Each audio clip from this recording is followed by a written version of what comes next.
ఆంధ్ర తెలంగాణలో తక్కువ ఫీజులతో high quality results ఇస్తున్న ఏకైక సంస్థ తిరుమల్ ఐఏఎస్ ఇన్స్టిట్యూట్. రాయలసీమ ముద్దుబిడ్డ మా జగనన్న అంటూ తన గళంతో పాటను పాడి వైసీపీ శ్రేణుల్లో ఉత్సాహం నింపిన సింగర్ మంగ్లీ వైసీపీకి పాటలు పాడటమే కాదు జగనన్నకు మద్దతుగా ప్రచారం కూడా చేసింది.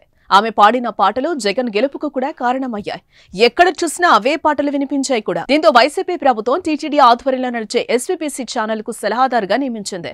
₹1,00,000 జీతాన్ని కూడా అందించింది. అయితే వైసీపీకి అనుకూలంగా మంగ్లీకి కేంద్ర మంత్రి రామ్మోహన్ నాయుడు తనతో పాటు తీసుకెళ్లి వీఐపీ దర్శనం చేయించడంతో టీడీపీలో చిచ్చు రేపింది.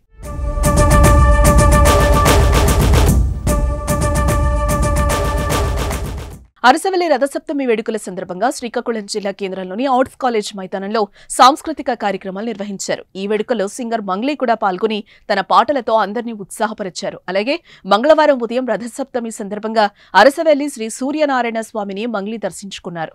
మంత్రి కింజరాపు రామ్మోహన్ నాయుడు దగ్గరుండి మంగ్లీకి వీఐపీ దర్శనం కూడా చేయించారు. ఆమెతో ఫోటోలు కూడా దిగారు. ఇవి సోషల్ మీడియా వేదికగా వైరల్ కావడంతో తెలుగు తమ్ముళ్లు అగ్గి మీద గుగ్గిలమవుతున్నారు.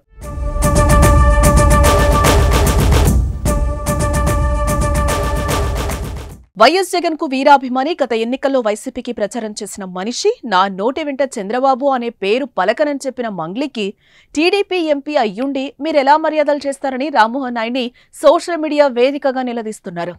మంగ్లీకి మీరు మర్యాదలు చేయడం అంటే టీడీపీ కార్యకర్తలను అవమానించడమేనని పోస్టులు పెట్టి తమ ఆవేదన వ్యక్తం చేస్తున్నారు. ఏ విషయంలో జోక్యం చేసుకోవాలని పార్టీ అధినాయకత్వాన్ని టీడీపీ క్యాడర్ కోరుతోంది.